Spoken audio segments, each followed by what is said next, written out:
Our nice good weather and nature that sustains us all, that enables us all to continue each in their own way, because we are all different even according to each individual's work. But what joins us to become one person is the sweetness from the flavored drink Alleluia Ginger Tea drink and Alleluia Tamarind drink. The flavor that quenches your thirst while at the same time treating and healing your body because it is 100% natural. Enjoy the drink that has got the tamarind juice in it. Made by Alleluia Reflexology, Healthy Solutions and Nutritional Research Center Limited. Get yourself a bottle of Alleluia from all shops around.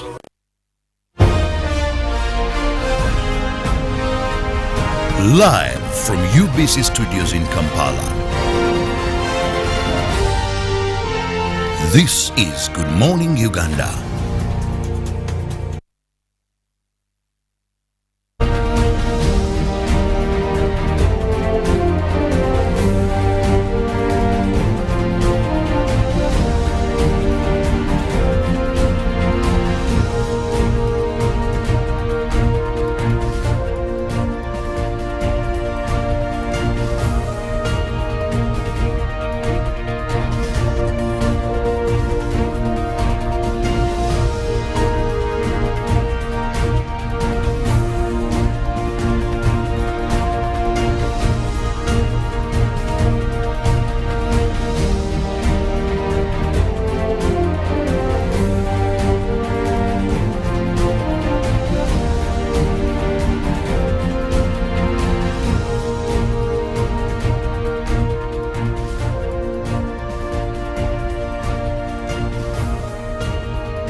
It is the 16th of November 2021. It's clocking and I can pretty much say now confidently that it's a month to Christmas Day. So it's not early for me to say Merry Christmas, is it?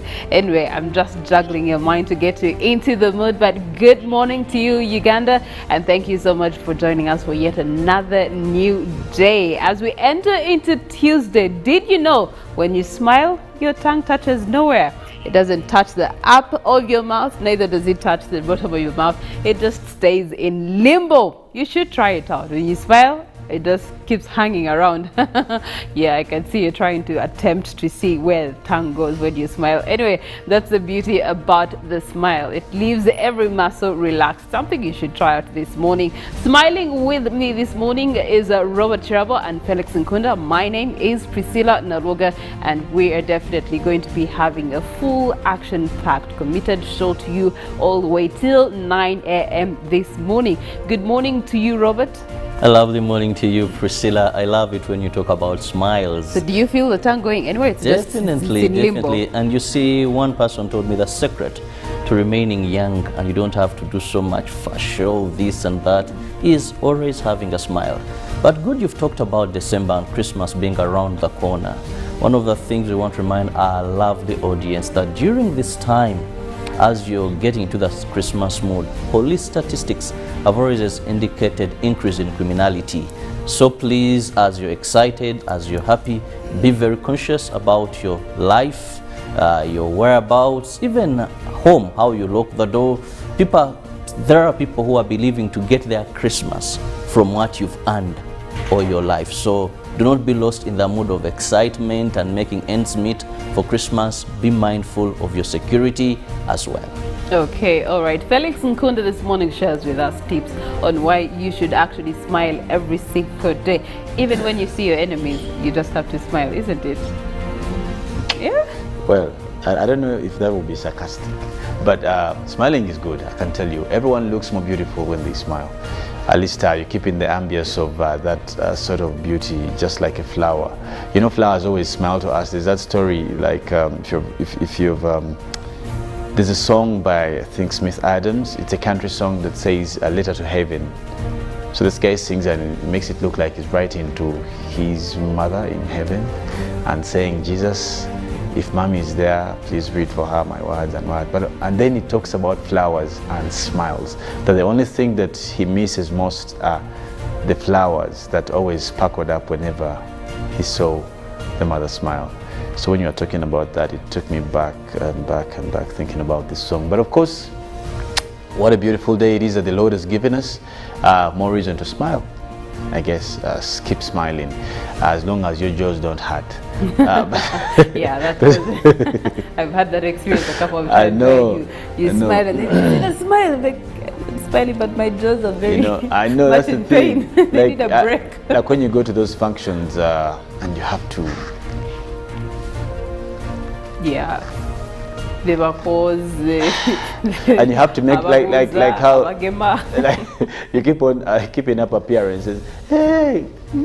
Yeah, that's very, very true. So all right. you'll end up sleeping like. And or even just applying some sort of balm here to just massage it away. But smiling is good anyway. All right, thank you so much, Felix Nkunda. Well, now you have a perfect reason to smile this morning. But speaking of which, in this 6 o'clock hour, we get to give you a recap into the stories that have actually made headlines in the last 48 to 24 hours, both locally and internationally. We will kick it off with our local stories. And we'll begin by looking at that is the UPDF and how it's strict in ensuring it maintains its legacy in terms of a disciplined force, where the UPDF court-martial has found guilty 5 UPDF officers for causing death of 7 civilians in Mogadishu. The deputy defense spokesperson, Lieutenant Colonel Ronald Kakurungu, told the media at Naguru Police Headquarters that the 5 officers will be repatriated to serve their sentence, as also reports from police indicate that they have deployed the flying squad unit officers across the country to provide backup response to calls and countering crimes. The 5 Ugandan contingent soldiers operating in Somalia to foil the Al-Shabaab insurgency militants under the AMSON were found guilty of causing death to 7 civilians in Mogadishu. The UPDF court-martial sitting in Mogadishu, the capital of Somalia, sentenced the 2 officers to death, while 3 were given 39 years imprisonment. Meanwhile, Uganda police have also deployed 120 flying squad unit officers to traditional districts of Uganda after completing training in counter-terrorism, gang violence, sophisticated crimes and intelligence. The officers will operate under the CID commanded by SSP Andrew Kagwa. On the other hand, police has warned film producers and filmmakers against sharing videos of torture without warning the audience. Police have established that some of the videos involving child abuse and torture appearing on social media are movie scenes. Police reports that there has also been an increase in aggravated child torture and abuse cases during the COVID-19 period. 33 incidents of child torture and abuse were reported in Kampala the previous week.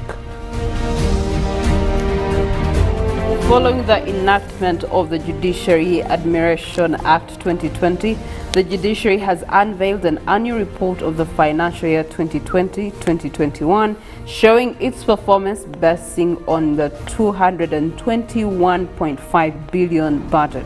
The report presented by the Chief Justice Alfonso Owinidolo indicated an increase of 20% disposed of cases, making a total of 156,875 cases from a grand total of 317,929 cases, which were registered in the final year 2021-2022 compared to the financial year 2019 into 2022.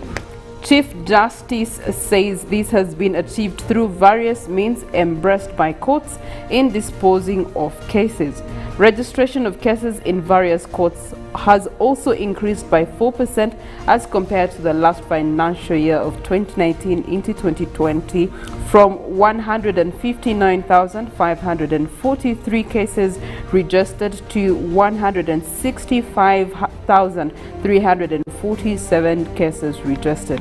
And according to the Judiciary, 12.4 billion shillings was spent on renting spaces for court in different parts of the country, summing up to a 6.2% of the judiciary budget of the financial year 2020-2021. Chief Justice Owinidolo requested for more funding to ensure quick delivery of justice to Ugandans.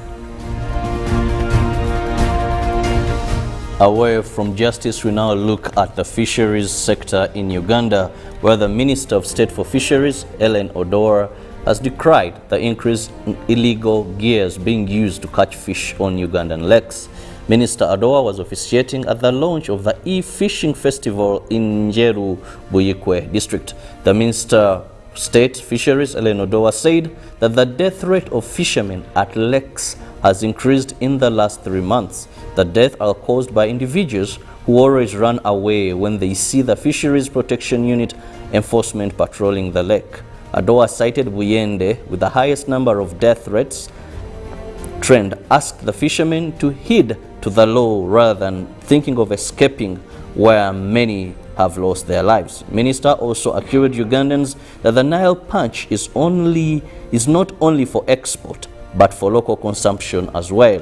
While addressing the media, she explained that government will empower small-scale fishermen and women who have depended on the lake as a source of income. GIZ Country Director to Uganda, James Gistrel, commended the fish farmers who do not engage in illegal fishing. The Acting Director of Fisheries Resources, Joyce Nyeko, explained that this is the 3rd edition of the Fish Festival, that they want to add value to Ugandan fish. Uganda National Bureau of Standards will have to ensure that there are no illegal fishing gears entering the country. And finally, on the local scene, of late, disheartening videos have been circulating in the media with parents battering their own children. The head for Anti-Corruption Unit, Colonel Edith Nakalema, warns perpetrators and the public to rescue the innocent souls. She was addressing the media on police achievement where a 1-year-old Mugabo Davin was rescued. On 17th October 2021, Mugabo Martin, who always purported to be Twehaba Mugabo, stole his own child from the mother and hid him in her at her sister's place in Kajansi. Mugabo Martin has today been arraigned before Wakiso Magistrates Court and charged with aggravated trafficking in persons. Meanwhile, police are searching for Ann Kampi Tusubira, who is on the run after trashing her child. Nakalema appeals to the public always to report such incidences. And now for our international stories update. In our first story, Joe Biden comes out to sign at least $1.2 trillion U.S. infrastructure bill into law.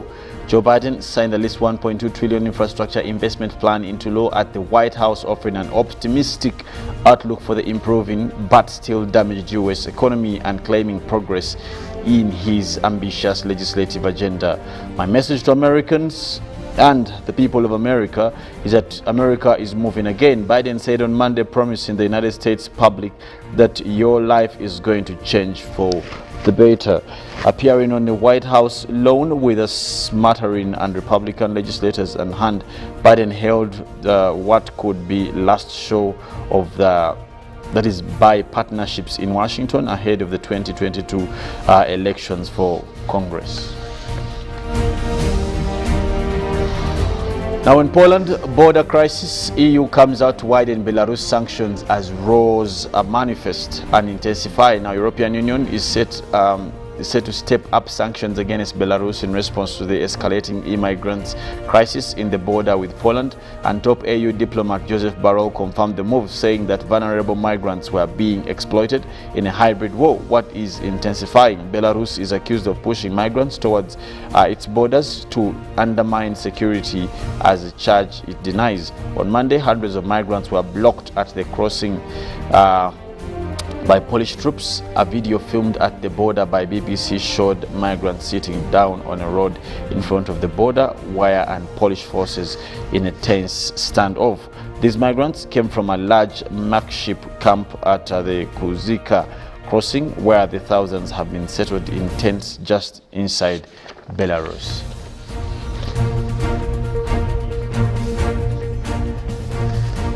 Now in Africa, Nigerian army shot and killed End SARS protesters, the report comes out to say.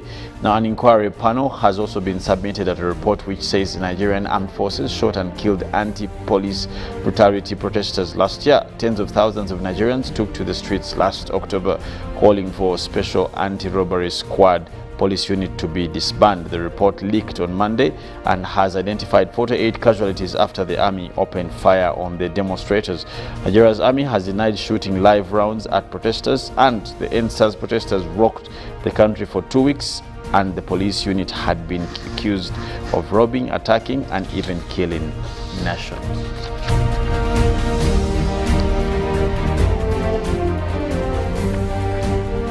All right, thank you so much, Felix Nkunda. Looking at the statistics regarding a COVID-19 update as of 13th November 2021, we do have new cases that were registered, 42 of them, and 1 death registered, bringing the death toll to 3,239 people. However, on the positive side, we do have total doses that have been administered as of 13th November 2021. 4.8 million Ugandans have so far received a COVID-19 jab.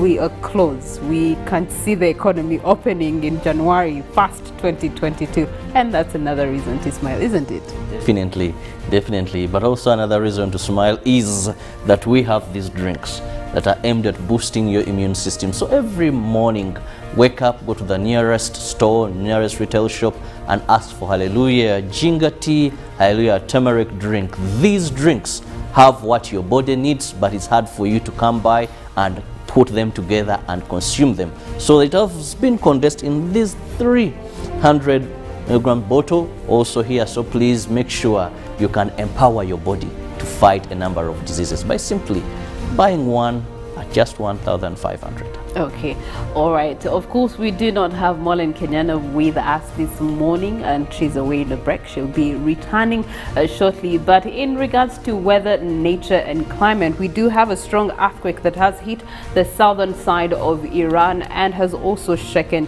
or been felt in Dubai, where we do have the Dubai Expo going on currently for the next 3 other months. So that's very interesting news coming through there in regards to weather, nature, and climate. But as we come to the wrap up of this hour, we just want to remind you that please ensure that you go get your COVID-19 vaccination. The only way we're going to have a full reopening of education, a full reopening of the economy, so that everyone can be back to sort of normal, is if we all get our COVID-19 jabs. But recommendation is that if you have already gotten your first dose, make sure that your second dose is the same as your first dose. If you got COVID-19 AstraZeneca, make sure that you get your second dose as AstraZeneca. It's only J&J, Johnson & Johnson, that you get 1 jab, but the rest of them you are mandated to get second jabs. For those of you, if you got Pfizer for your first one, make sure that you get Pfizer for your second one. Highly recommendable. But just to ask Felix Nkunda, how is it looking like for your students? Are they wearing masks in class? Is it very feasible? Oh yeah. COVID-19 guidelines have been adhered to so much because people want to get back to work, or people want actually to stay at work. So they are doing everything possible to make sure they adhere. And of course the institution as well, they're trying to put everything in place there being needed. Okay, all right. Well, expectedly, as is our drill every single morning here on Good Morning Uganda, we will be having our newsreel at exactly 7 o'clock in the morning. Later on in the 7 o'clock hour, we'll look at our newspapers and what they are sharing with us this morning in regards to different national matters. Then later on, we're definitely going to be looking at traffic updates into our 8 o'clock hour, where we will be having our Good Morning Uganda agenda, and that will be closed up with a sports update courtesy of the tallest man in the building, Ruben Pima Chivirango. But into a poll question where we would like to have your engagement this morning. And our poll question today will spring from the story that we just saw, where the judiciary came to give a report and evidently was their failure to cover the cases that they did anticipate to do, and that will be what can government do to reduce the case backlog in the judiciary. What can government do to reduce the case backlog in the judiciary? Hashtag UBCGMU, that is on Twitter. WhatsApp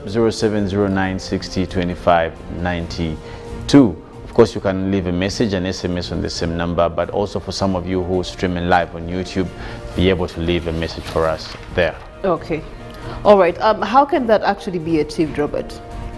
For us, what causes case backlog is a lot of unproperly done investigations. Okay. Because if a case is investigated very well, then of course it will go through the judiciary very fast. But also we have low staffing. You have very few judges, and of course that automatically explains that a judge can only handle a number of cases at a particular time. So funding and staffing plus improving, that is the investigation machinery, that will go a great way in reducing, that is of course definitely the case backlog. Okay, all right. Looking at the registration from the report that was shared courtesy of the judiciary, we get to see a 4% increment in registration of cases. Felix, how does this aid in actually delivering services? Well, of course, as soon as cases are registered, they also help into expedition of the same and giving ruling for that matter. But most recent, we have learned that the judiciary has gone a bit more electrical, which makes it easy for in terms of filing and following up cases. So that in itself does reduce on the case backlog. Out of curiosity, have you had that experience of like an online yes. Oh yes, about 3 times. Like for you? It's well, of course, it's is it a Zoom meeting? Does it happen as a Zoom meeting? Well, it's one would say it doesn't seem like the real practice. It's a bit funny. You don't feel like you're practicing because school we are taught to be in court present, hard copies, what, so it's a bit different. Okay. Yeah.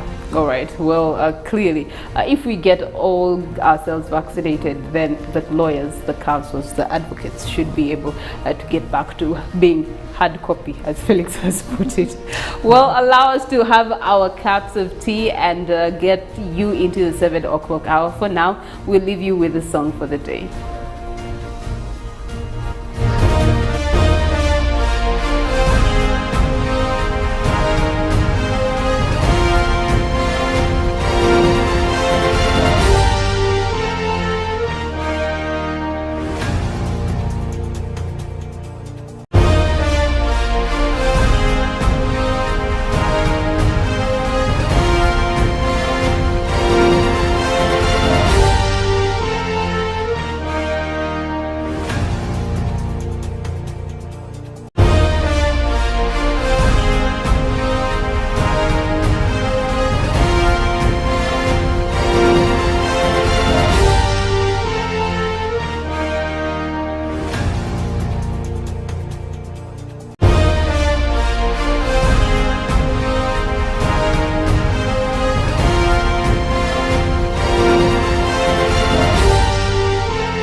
nature that sustains us all, that enables us all to continue each in their own way, because we are all different, even according to each individual's work.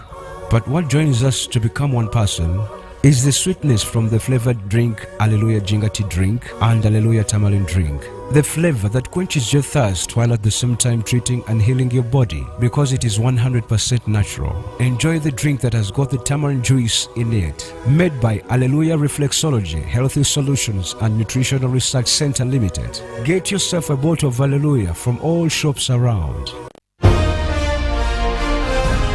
Live from UBC Studios in Kampala. This is Good Morning Uganda.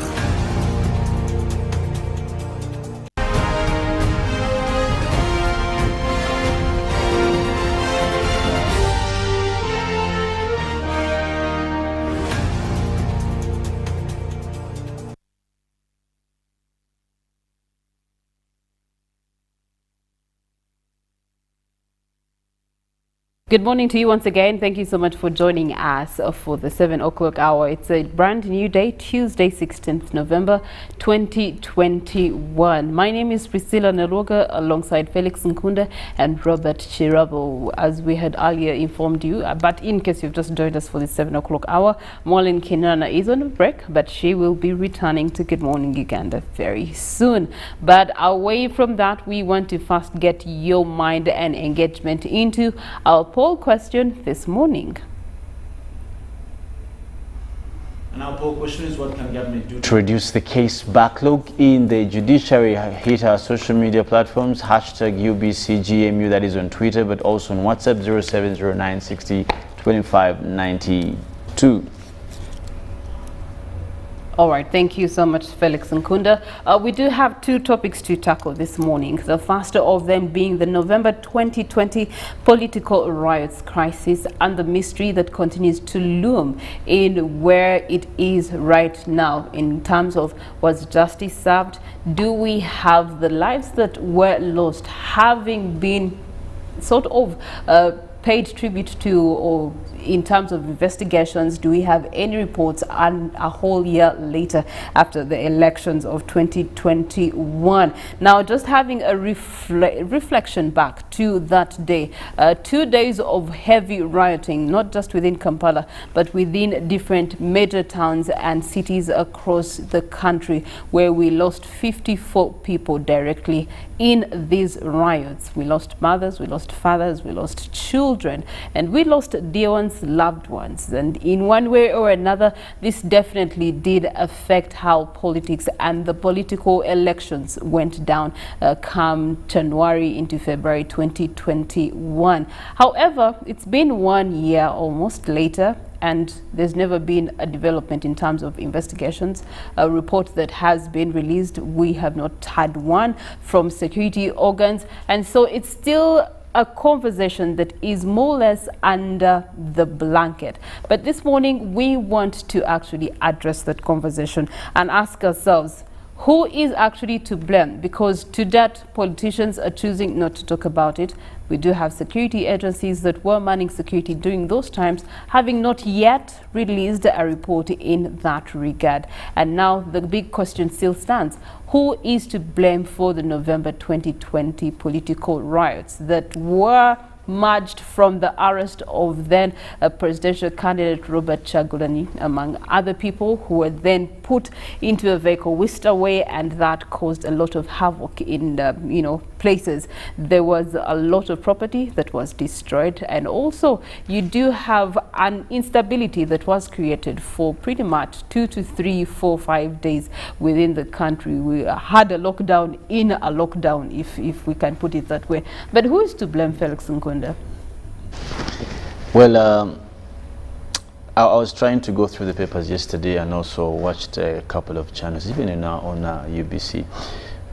We did a story about this that happened in 2020.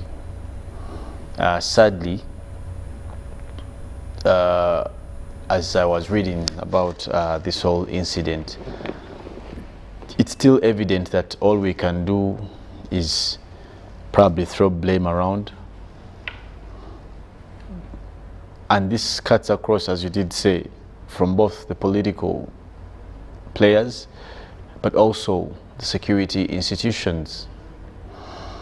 We seem to fear to mention the truth of the matters and cut our teeth into the grasp of the fact of what actually happened. For us, the onlookers, and in the in-depth of the Fourth Estate, we have equally denied our responsibility in terms of bringing to book the reality of what happened. However, all this is the evidence of the kind of politics that we hold as a young nation. Young in terms of democracy, young in terms of mutuality, young in terms of disagreement. Everything that happened that day was as a result of just a disagreement between 2 or 3 people. And guess what happened? Over 40 people lost their lives because of a disagreement. You can call it political, you can call it opposition, you can call it government, you can call it whatever you want. But when you bring it to book, it's about disagreement. Now, that is a depiction of the kind of politics we have in our country. The question is it the first time this is happening? One would say, no, we've been there. I remember I was in my S5, if I'm not mistaken, S5 or S6, when we had the Uganda riots. Again, out of a disagreement between 2 or 3 people. We don't know who these people are, but there was a disagreement. And how many people died? One day more than even this, if I remember well. The damage that was caused, roads that were hit, people's houses, people were wounded. I remember one of my aunties was a victim. She was beaten badly in Nalwoga by some border guys. Again, disagreement.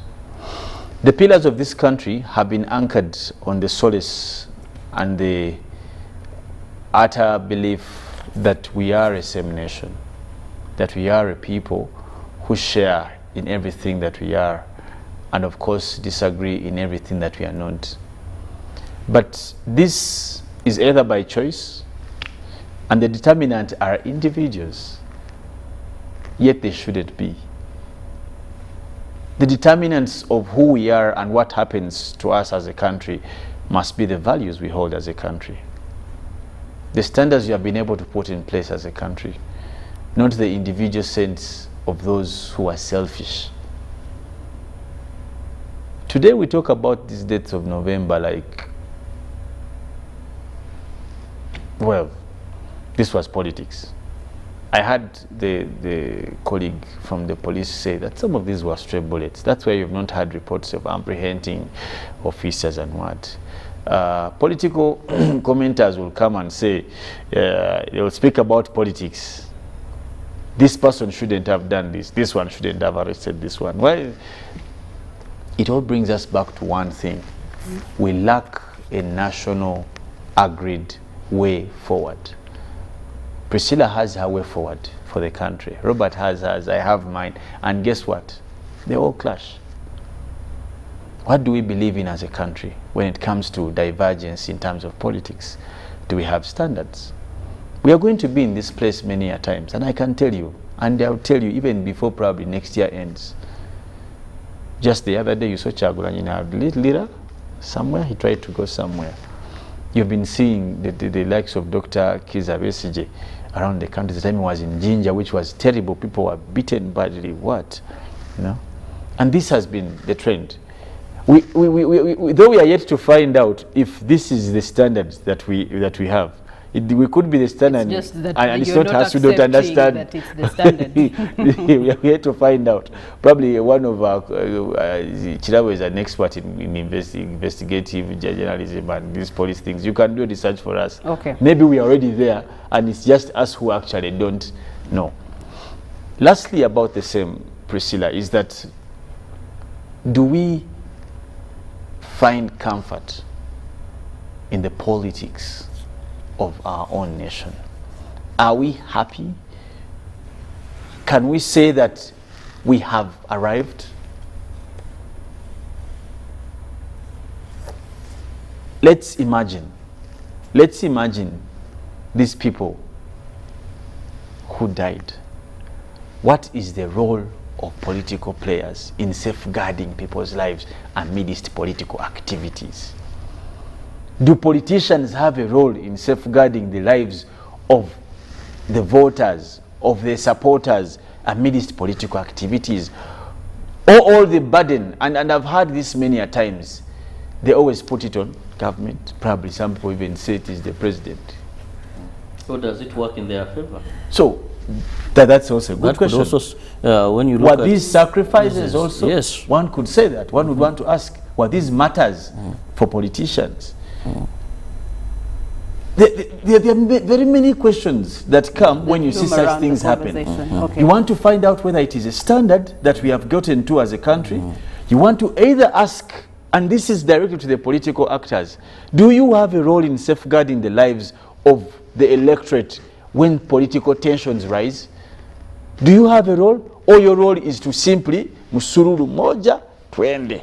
For me, if I'm going there, I will go. Whether it rains, whether it snows, whether it what. Of the coin, because like Felix, you've said a very pertinent issue. Most of the times I was trying to read through and analyze that is the 18th and 19th November, that is last year, where we saw these lives lost. But one of the things I've over a time observed, and when Priscilla asked who is to blame, I think for me it's a double-edged sword, and two sides of the coin must be looked at, both in the element of security and also the element of politicians. Because I want to remind you, after this happened, we saw a bit of change in the way police was doing these things. We saw where now the Kalangala incident, things were very different. But also, you'll find that who benefits in this?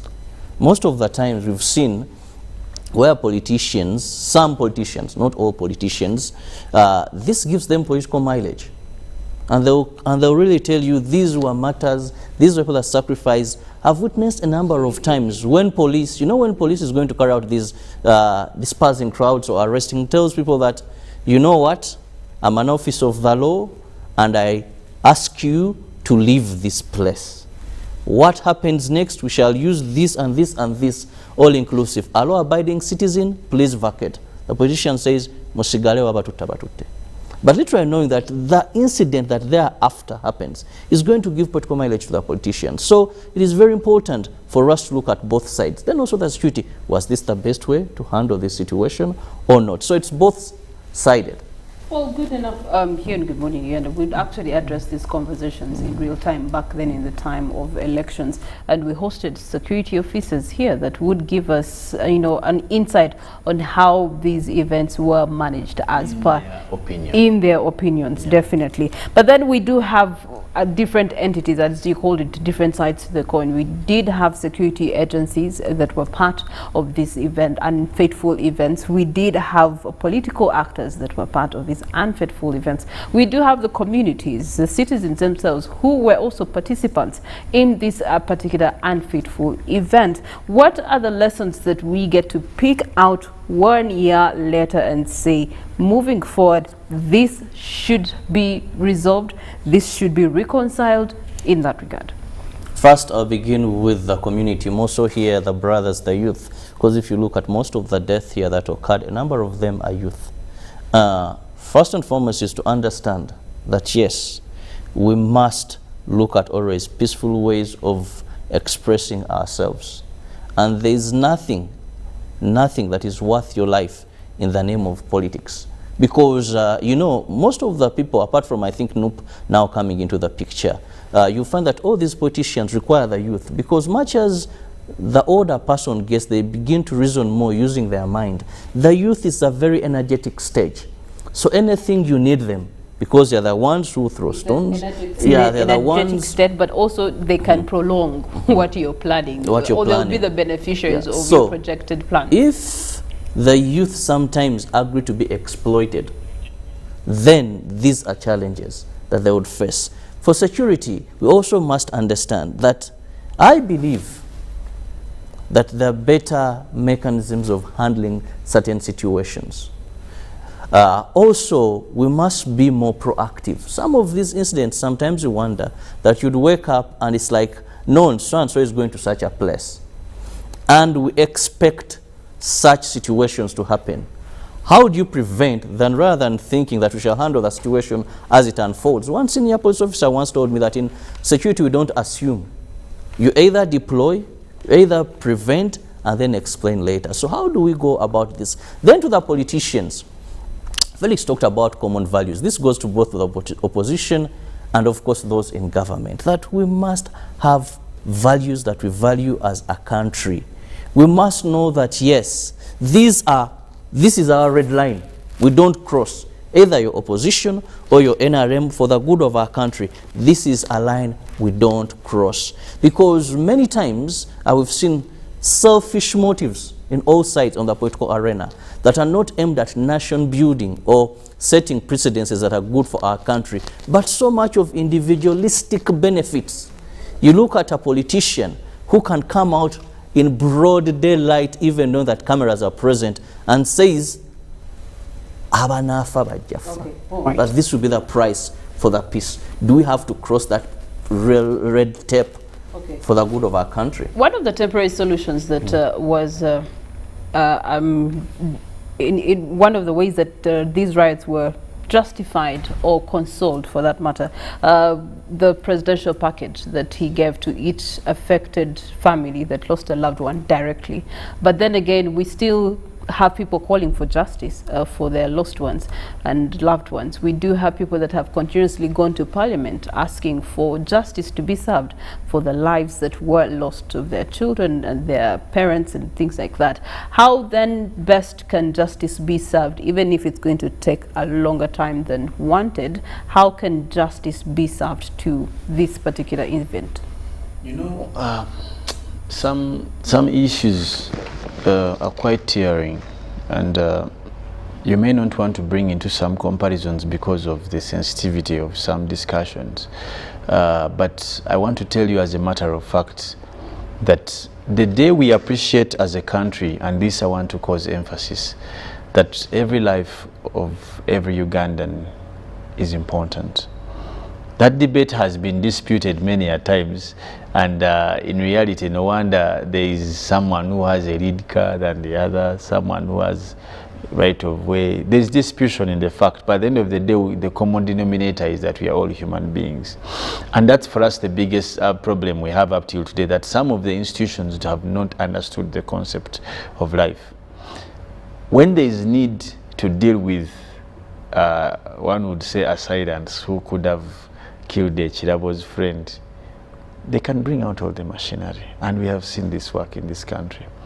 But when it comes to us finding out exactly what happened about the people who seemingly, one would say, like remember the book where there was Napoleon, the Animal Farm, that some animals are simply equal than others. And that's how it goes like that, because you can imagine after 1 year, all we are talking about is that people actually died. You get the point. Even if there were stray bullets, okay, don't you think that needs a report? Don't you think? You see, even people who are sentenced to death, there's a report by the prisons. The court makes a report, and this helps in satisfying the relatives or the people who are related to that person. Sometimes, and also purposes of record, purposes of accountability. As I've told you, when you're talking about such stories, it is insensitive for you to blame police entirely. It is insensitive to blame the army entirely. That's why earlier I said that we must also be able to take responsibility. And that's why I asked the question, what is the role of politicians in ensuring safety of their other supporters in political tensions? Do they have a duty? And for us, we must discuss that openly.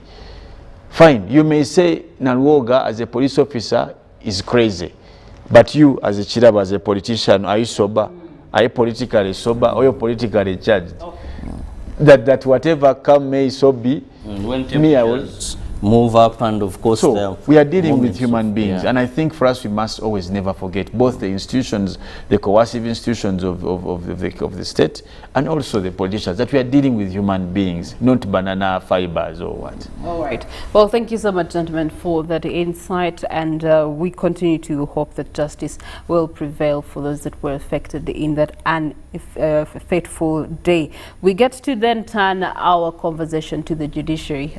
Still coming to the bottom of it all comes justice. The judiciary has unveiled an annual report for the financial year 2020 to 2021, where it has registered an improvement of 49% in terms of disposing of cases in different courts across the country compared to the previous financial year. And please note, this is during the pandemic, so we are having improvement of judiciary in the pandemic than in normal times. It was presented by Chief Justice Alfonso Winidolo, indicating that various means of handling cases in different courts across the country was affected with the outbreak of COVID-19, meaning that some offices had to be closed because of the lockdown. Of course, some offices that were affected by cases of COVID-19 had to be shut down. And as we had earlier engaged Felix Nkunda, the judiciary has had to adopt to different various forms of actually being able to engage with the rule of law and the courts of law. One of them is the application of online engagements in court, which has been very, very interesting. Also, in the very same report, we see an increment of 4% in cases being registered in the very same financial year 2020-2021.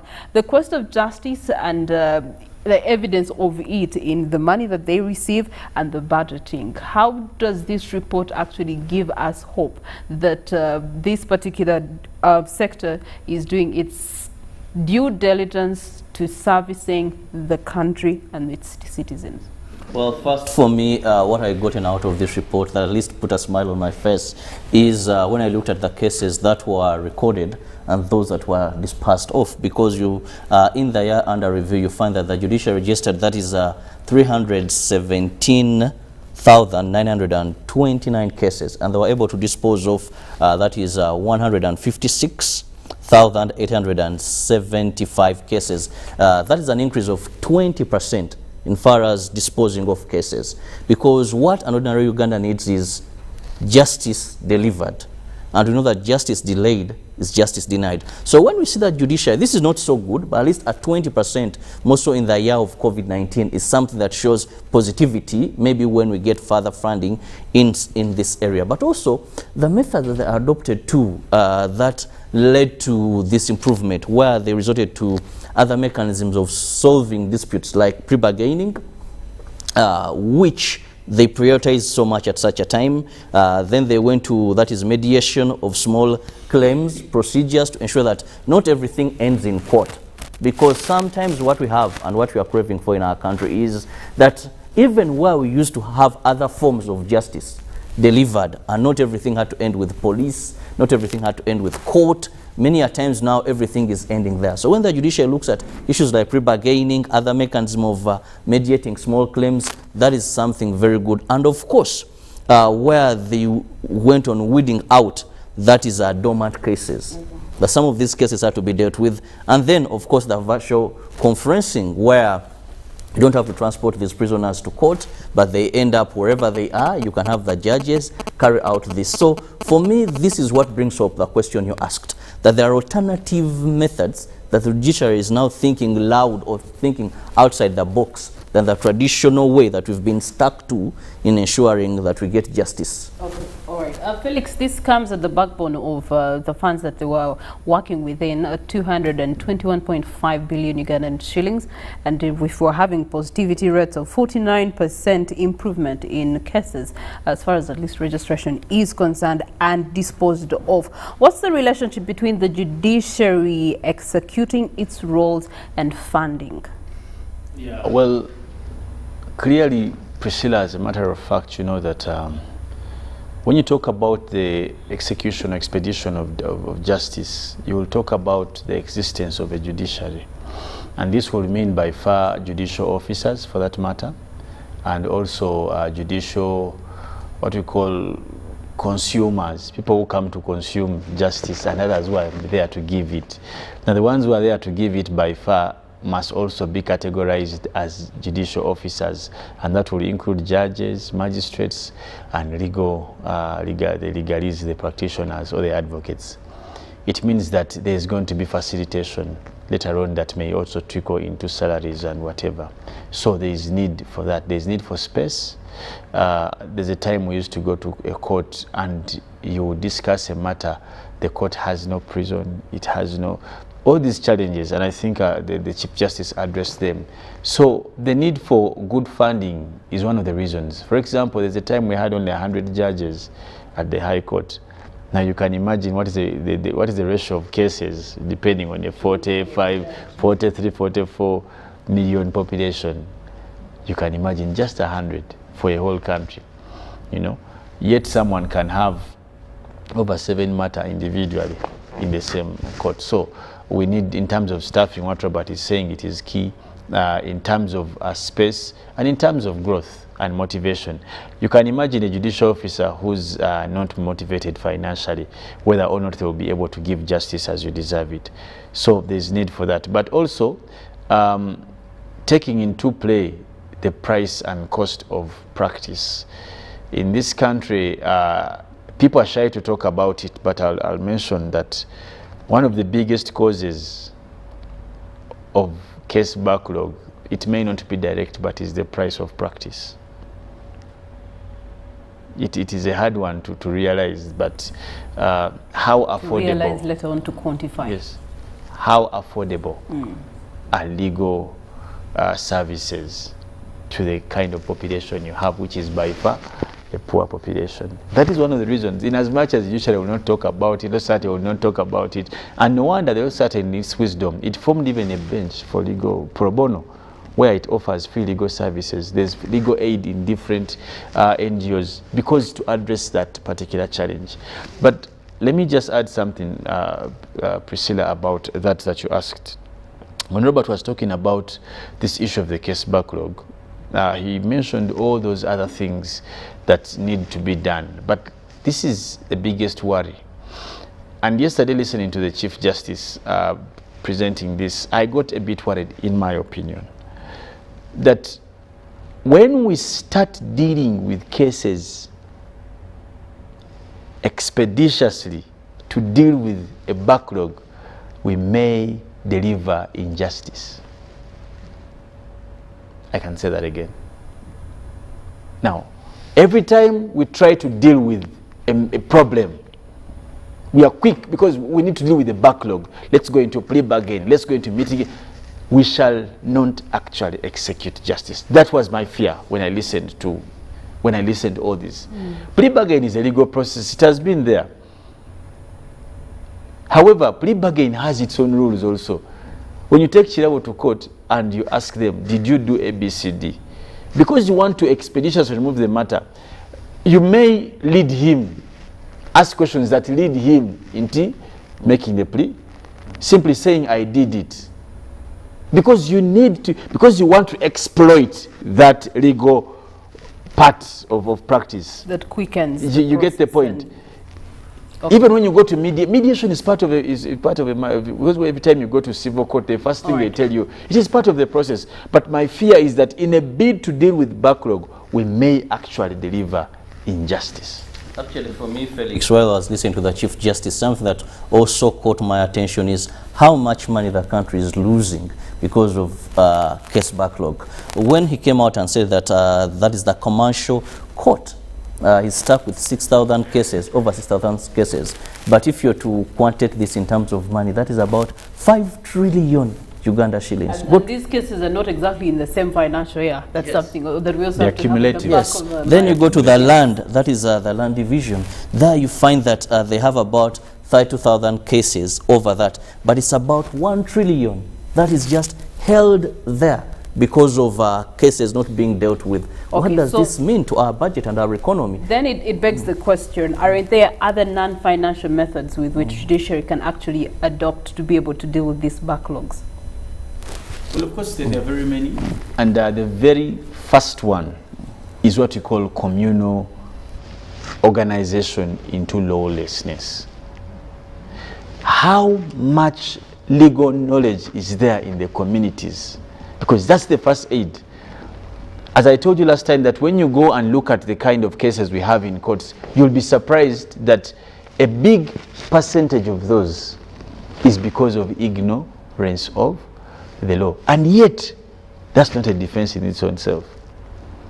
So if we deal with the ignorance of the law, the question is, how much is the judiciary investing in bringing the law closer to the people? Or take it away from government. Do they have a plan? Does the judiciary have a plan of making the law known to the wananchi? And you can start with the small laws. Because once people are aware of their rights, they know this is wrong, this is right. In terms of even civil or criminal matters, they know where to stop and where to end. That is very key. That will reduce greatly, and they can put it on a pilot and try. Secondly, how equipped is the investigative arm of police? That one we have said many a times. There must be a relationship between the judiciary and the guys in police who investigate. They must be a way. They don't have any connection, yet they're doing the same thing. You can imagine if we are baking, Priscilla, and we are doing cake, there's someone who's mixing, and then he mixes and he leaves. Now you can't. It's very funny where the judge, you go to courts on certain cases, and the judge looks at the file, then begins advising the investigator or the you should officer. have done this. You should have. But you see, officer, you're lacking this. You don't have this, and you wonder. So why either the didn't you do officer this? is not capacitated to be able to deal with the particular No, why didn't you incident. work together? Oh. That's what I'm saying. That they may be capacitated, but it's important that there must be some sort of relationship as the investigations go on, or guidance or what. Thirdly, let me just say this as well. We must discuss funding of the judiciary. We mustn't fear to discuss this. The people who are qualified to be judicial officers in this country are so many. The requirement is 12 years in practice, I think, for judges and the rest, and PCs and what and what. How many people have been in 59 years down the road, we Yeah, have let's be serious. 12 years experience. Hey, when you go to magistrates, even a fresh graduate, as long as I think he has had 3 pieces or something, you can let us recruit judicial officers. Okay. Justice is a must. It's a symbol of a country that has rule of law, that is constitutional, but also it is a tool of transparency for any civil society. And even Chief Justice Nyonyintono would agree with Felix Nkunda that funding is very, very key in ensuring quick delivery of justice to Ugandans. Well, we keep it here, and just to give you a recap into our poll questions that you may therefore engage in the very same of this dialogue regarding judiciary. And our poll question, that will be, what can government do to reduce the case backlog in the judiciary? What can government do to reduce the case backlog in the judiciary? Hashtag UBCGMU on Twitter, but also WhatsApp 0709 60 25 92.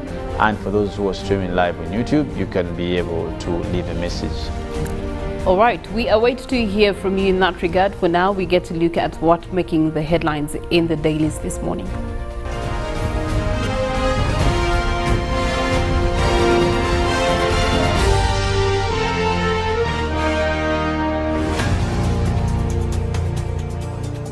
Introducing Learn From Home Data Bundles. Customized bundles for you and your family to study or work seamlessly from the comfort of your home. Use any of these affordable data bundles to connect to your MiFi, routers, laptops, tablets, and smartphones while avoiding unwanted internet exposure and ensuring undivided attention during online classes. Enjoy instant access to Zoom, Microsoft Teams, Google Meet, and selected educational websites. Dial *175# to buy your Learn From Home bundle today. Airtel, the smartphone network. Terms and conditions apply. When you talk about our motherland Uganda, the Pearl of Africa, you cannot fail to smile because of the smile that fills the faces of the citizens. Our nice good weather and nature that sustains us all, that enables us all to continue each in their own way because we are all different even according to each individual's work. But what joins us to become one person is the sweetness from the flavored drink Alleluia Jinga Tea drink and Alleluia Tamarind drink. The flavor that quenches your thirst while at the same time treating and healing your body because it is 100% natural. Enjoy the drink that has got the tamarind juice in it. Made by Alleluia Reflexology, Healthy Solutions and Nutritional Research Center Limited. Get yourself a bottle of Alleluia from all shops around.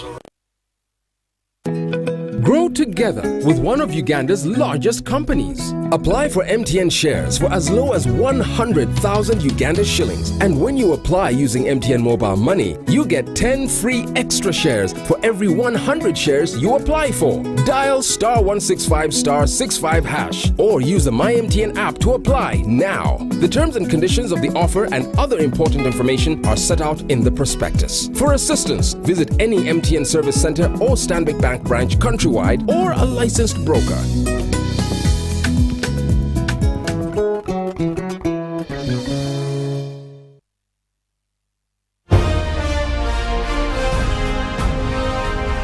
Live from UBC Studios in Kampala. This is Good Morning Uganda.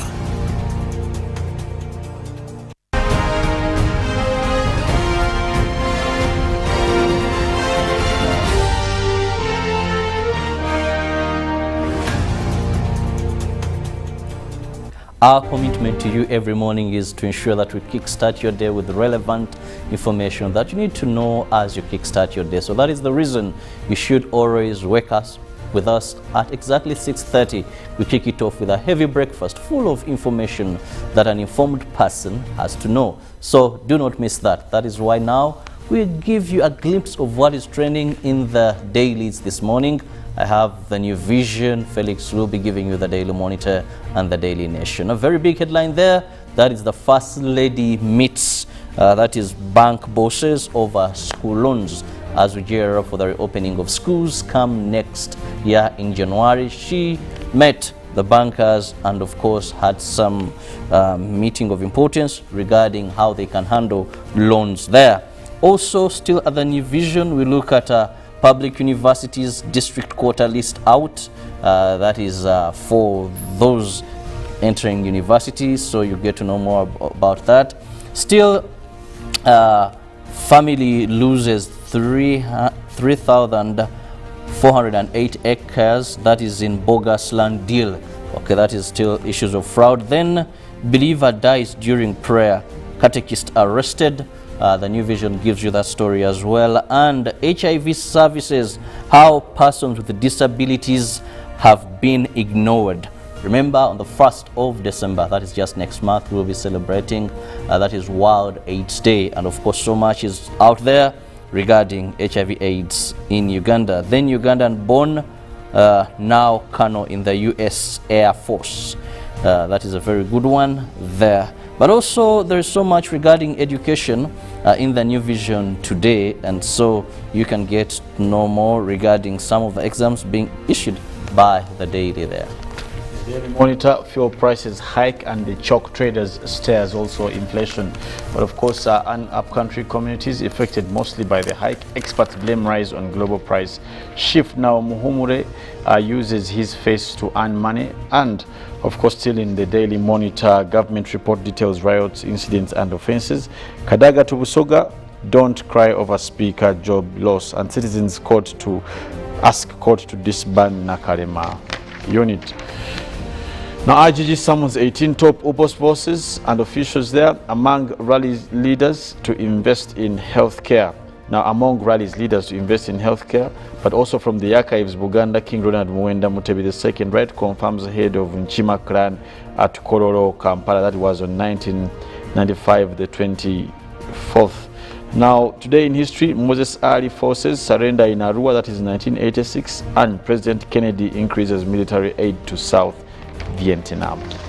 Back to the New Vision, where we see vendors market association that is regarding HIV AIDS and also facts about HIV. Does HIV put me at risk of COVID-19? Well, the expert answers there. Still looking at the New Vision on COVID-19, what you should do. Those are health tips. Wash your hands often with soap and water. Maintain social distancing of at least 2 meters. Avoid touching yourself before washing your hands with soap and water. Also today in history, it was on this very date when founding of UNESCO, that's the United Nations Education, Scientific and Cultural Organization, was created as an arm of the United Nations, that is UN, in to serve and promote the goals of the United Nations Charter that works in with the aim of sustaining the international collaborative efforts to establish and protect rule of law and peace and human rights. Still, there is so much regarding COVID-19 and HIV/AIDS in the New Vision this morning.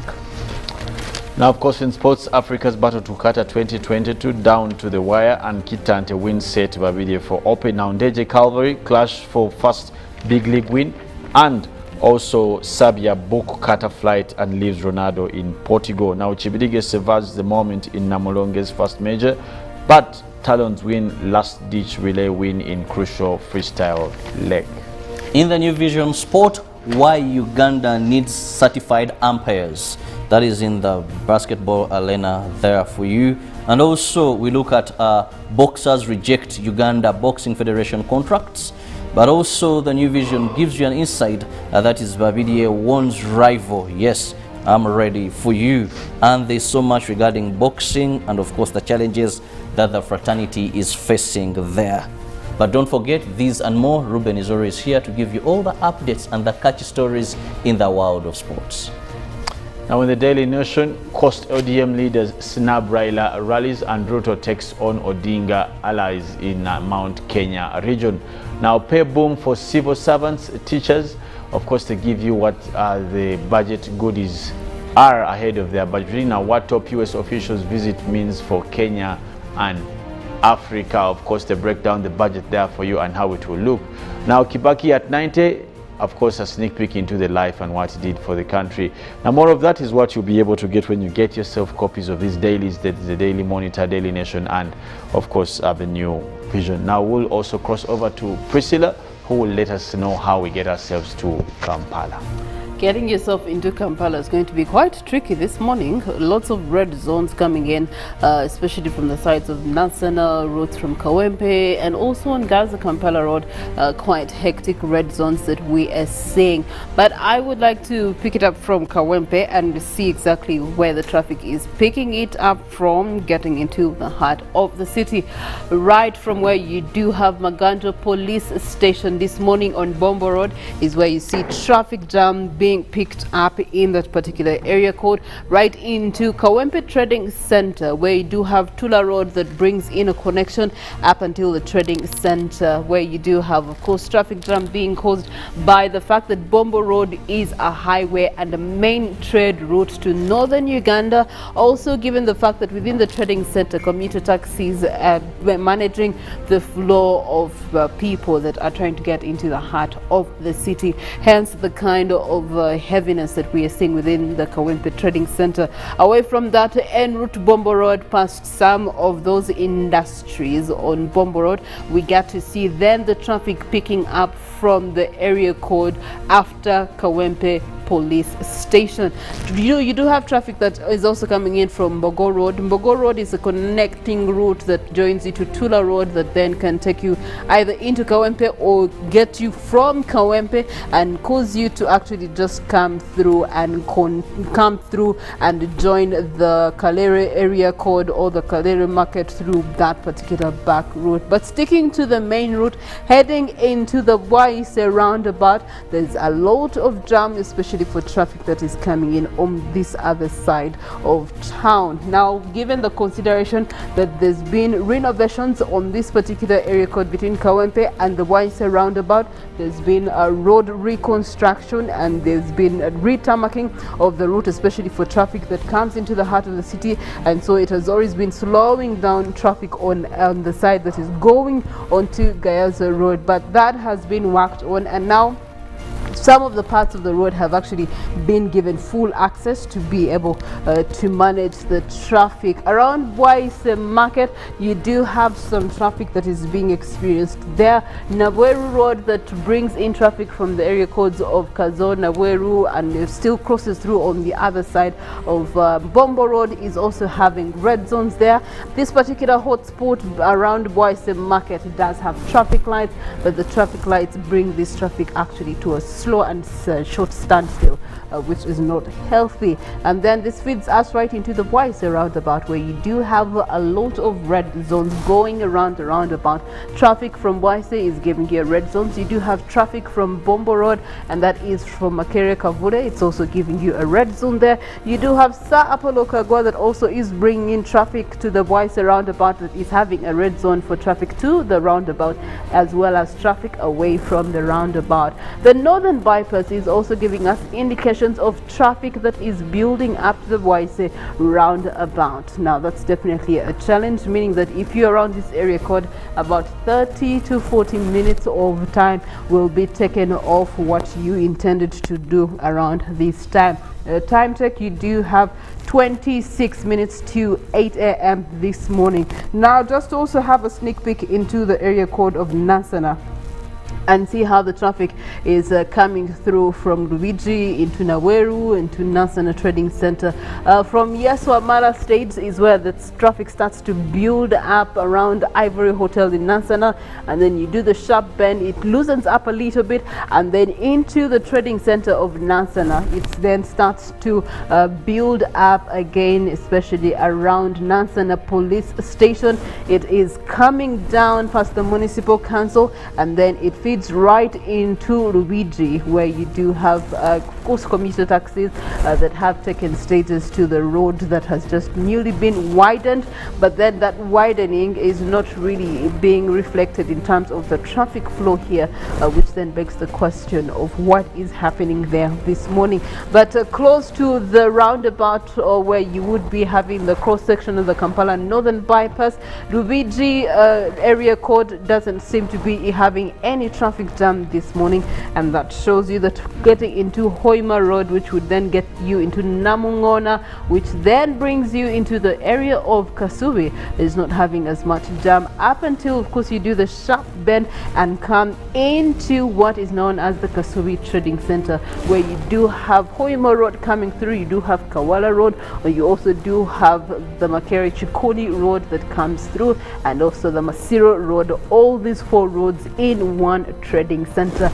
They definitely do affect the flow of traffic jam, and it's definitely being indicated by the orange lines and the red zones. But the good news is that also in the Kasubi Trading Center, there's been reconstruction works that are done on the route. It's been made wider to take in more traffic jam, which is definitely managing the flow of traffic this morning. However, we get to see red zones then building up to Walintuma Road, getting into the likes of Mengo, where you would be having traffic lights there at Nankurabye, and the traffic lights there are very, very slow, and by slow I mean like 10 seconds for each route, which is very, very tiresome. So you put your foot on the accelerator, and then you put in the brake the foot on the brake at the same time, thinking, come on guys.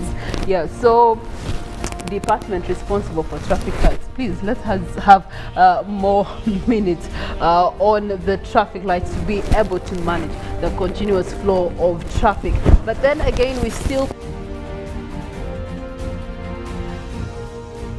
Agua route is giving you an indication of traffic building into Old Kampala there, which then would also be going around the Uganda National Mosque, which brings you into downtown Kampala. Red zones all over downtown Kampala, around the Judiciary route that then leads you into Chiseka Market is all giving you an indication of red zones for even the feeder roads feeding into the main route, simply because of commuter taxis that that are more or less left to this side of town to be able to dispose of the people that they bring into the heart of the city. Looking into Chisenyi, equally around the bus terminal area codes, Owino Market, red zones indicating that business has already kicked off in downtown Kampala. Now it's only you that they're waiting for to actually buy their goods. Given the responses that we asked and inquired about in our poll question on how fast the judiciary can be able to deal with the backlog that they currently are facing,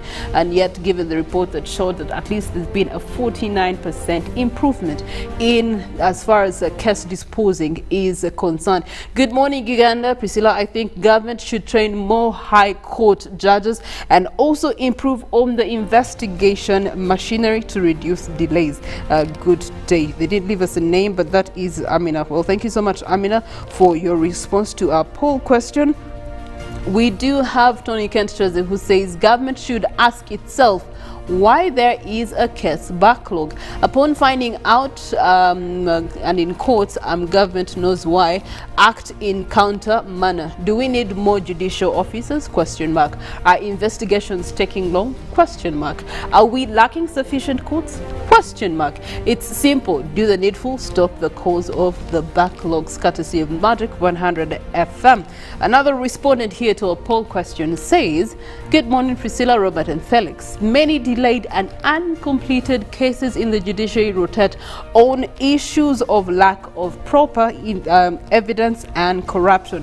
I think government needs to contemplate more about individuals they appoint in such big offices. Innocent people are sent to jail to serve by courts minus any clear evidence, and you find guilty ones, their cases disappearing, files have gotten lost, or something has happened to the file.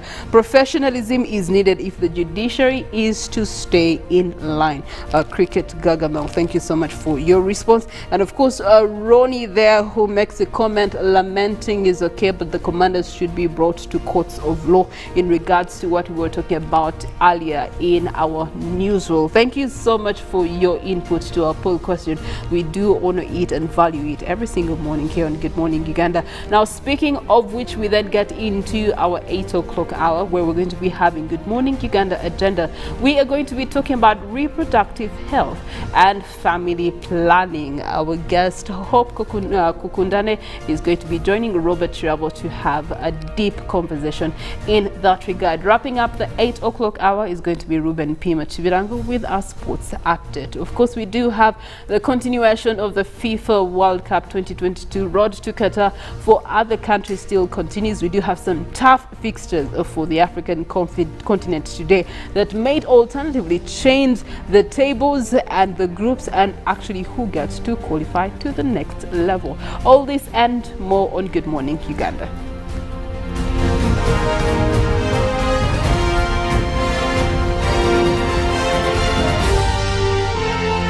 This is Good Morning Uganda.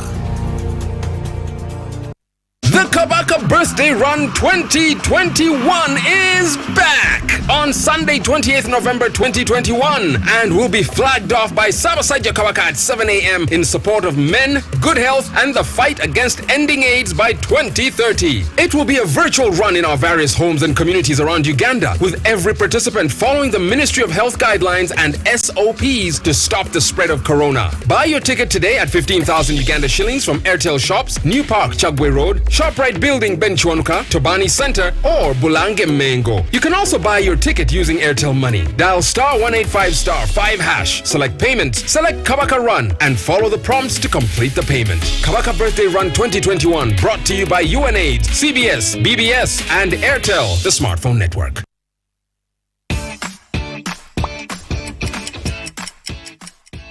Welcome to English in a Minute from home. If someone told you to get out of town, would you really have to go anywhere? Anna, I know we've both always lived in apartments, but last week, I finally bought a house. Get out of town, you didn't. I sure did. And it's right down the street from my favorite pizza restaurant. Oh, pizza. Maybe I should think about buying a house. You can say, get out of town, when you're surprised or find it hard to believe something someone said. It has the same meaning as phrases like, "Get out of here," "You're kidding," or "No way." And that's English in a minute.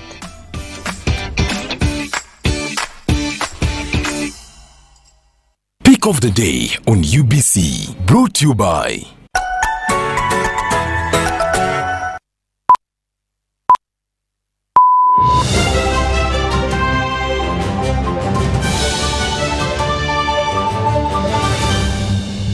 How to get points. Just use MTN to make calls, send SMS, load airtime, buy bundles, or pay for MTN subscription services. Everywhere you go, MTN. It's the festive season and we love it.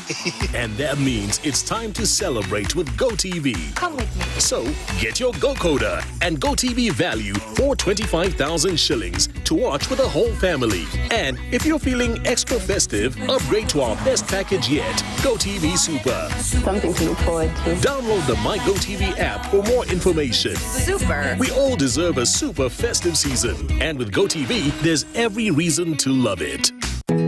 Grow together with one of Uganda's largest companies. Apply for MTN shares for as low as 100,000 Uganda shillings. And when you apply using